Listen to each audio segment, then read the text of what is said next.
Olá, seja muito bem-vindo ao canal Caneta Palavra.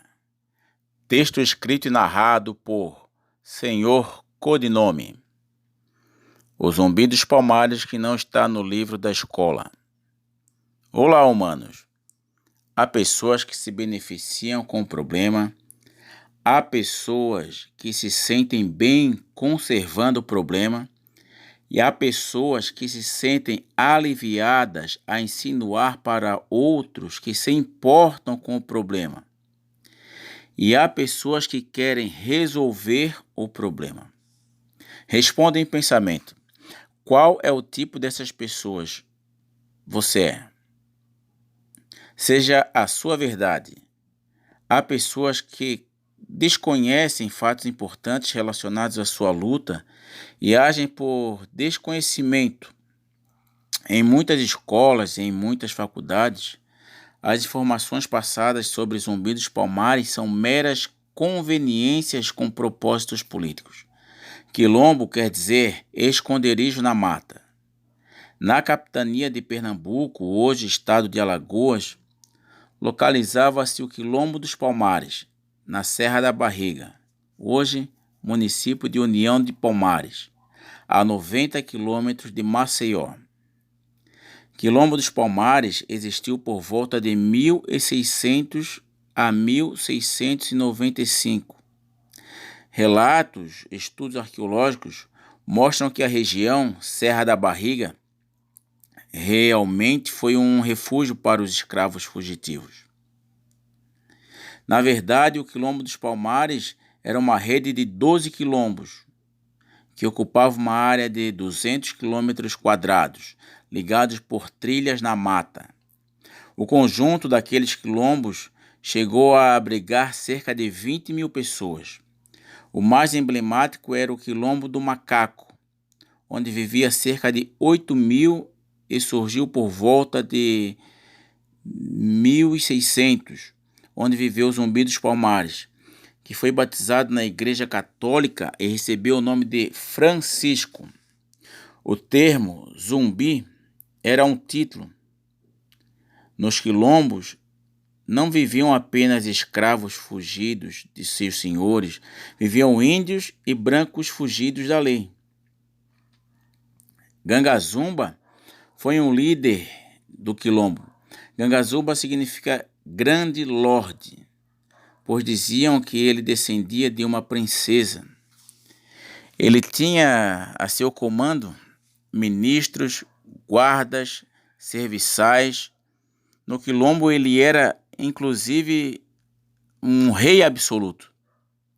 A partir de 1650, várias expedições tentavam acabar com o quilombo, inclusive holandesas, e todas foram vencidas. Contudo, por volta de 1678, houve uma invasão ao Quilombo dos Palmares, e 2 filhos de Gangazumba foram aprisionados por atacantes da coroa portuguesa. Após o ataque, Gangazumba decidiu negociar um contrato de paz entre governança da capitania de Pernambuco. O líder do Quilombo dos Macacos, Gangazumba, tio de Zumbi, foi a Recife para fazer um acordo com o governador de Pernambuco. Os nascidos no Quilombo dos Palmares seriam pessoas livres, já os outros voltariam a seus donos. Gangazumba aceitou o acordo. O acordo, na verdade, não chegou a ser concretizado. Tempos depois, Gangazumba foi assassinado, envenenado numa conspiração liderada por seu sobrinho Zumbi. A partir de 1680, Zumbi assume o quilombo. Domingos Jorge Velho, bandeirante, contratado para acabar com o Quilombo dos Palmares, subiu a Serra da Barriga fortemente armado e acabou com o quilombo. Houve capturas e muitas mortes.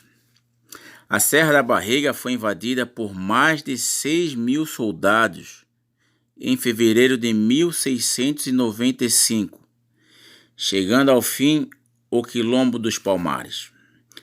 Porém, Zumbi conseguiu escapar, sendo capturado e morto no dia 20 de novembro de 1695, e sua cabeça foi exposta em Recife. Alguns historiadores que possuíam certos ideais políticos começaram a criar um mito de Zumbi, com um exemplo de luta de classe, de liberdade, de igualdade.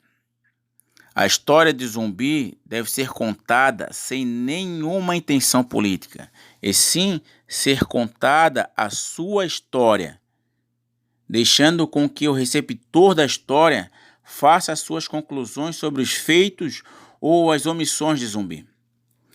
Esses historiadores não tinham um compromisso com a verdade, e sim com ideais políticos.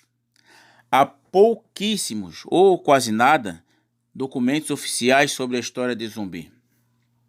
Devido à escassez de material, esses historiadores romantizavam, escreviam metáforas, tiravam de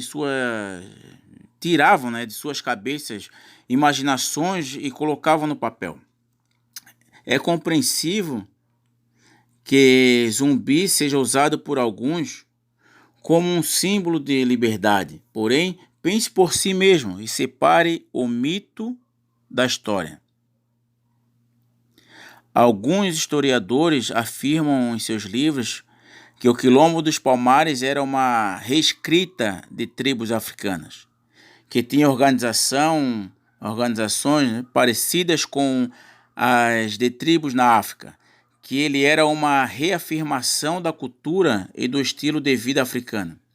O que não é verdade. Não havia no Quilombo um povo africano, uma só cultura africana, mas sim pessoas de vários povos da África, cada um com sua história e cultura. Ao assumir o comando do Quilombo, Zumbi repetia a organização das fazendas. Com a hierarquia absolutista, democracia não havia. Os que ali chegavam não podiam abandonar o Quilombo por espontânea vontade. Ele possuía escravos, exigia ser tratado como a única palavra. Nunca houve uma grande garra a favor da abolição da escravidão.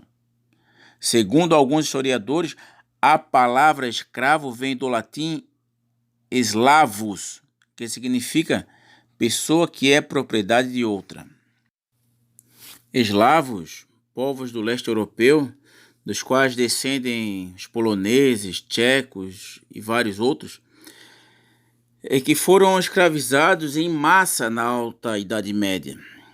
O termo eslavo surge entre o século IX e X na Europa por causa das derrotas desses povos em guerras contra os germânicos. Na história do mundo, sempre houve escravidão. Claro que há variadas intenções nos tipos de escravidão. Ela nunca foi por cor de pele ou qualquer tipo de ideologia. Sempre foi a exploração dos mais fracos pelos mais fortes. Haja vista que monarcas africanos capturavam e vendiam os negros de outras tribos, não por serem negros. Eles capturavam e vendiam aqueles que eram mais fracos e mais próximos a eles. E assim agiam os portugueses. A coroa portuguesa apoiava o tráfico de negros porque lucrava muito com impostos cobrados sobre o número de escravos. Sabe-se que os mouros, povo de pele escura, que habitava o norte do continente africano, escravizou habitantes da Península Ibérica, de pele clara. No Brasil, indígenas escravizavam indígenas. Lembre-se, nada justifica a escravidão. Mas voltando a Zumbi dos Palmares. Ainda que cada escravo detestasse a sua escravidão, alguns negros, como Zumbi, não viam problema em possuir seus próprios escravos. Você pode até dizer, Mas Zumbi era um homem de sua época. Não podemos condená-lo. Sendo assim, também não podemos condenar Hitler por ser um homem de sua época? Sim, alguns negros livres possuem escravos.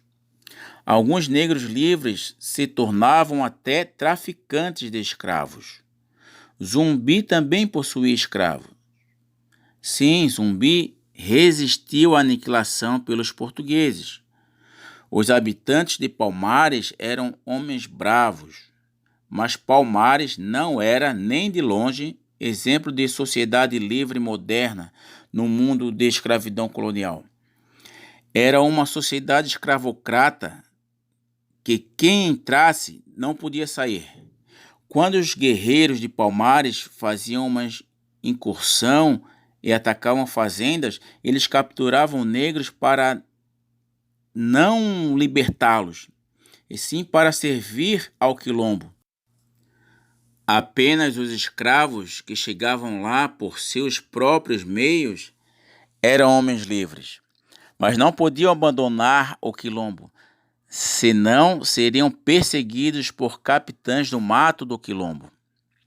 Sabe-se que há pouquíssimos, quase nada de documentos oficiais sobre Zumbi. Nem este texto, nem qualquer outro, mesmo de doutores ou pós-doutores, nos dá uma credibilidade absoluta sobre a história de Zumbi dos Palmares.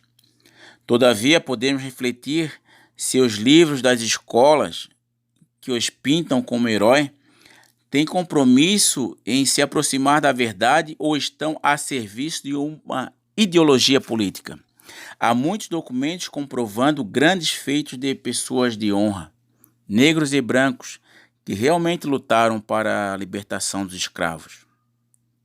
Pesquise, leia sobre muitos abolicionistas brasileiros e pense se esses são ou não verdadeiros heróis e verdadeiras heroínas. Infelizmente, os livros das escolas não contam seus reais feitos. Pergunte aos estudantes de escolas ou de universidades o nome de 3 abolicionistas. Faça o teste. Provavelmente todos vão dizer Zumbi. Mas por que só Zumbi? Zumbi é um legítimo símbolo contra a escravidão?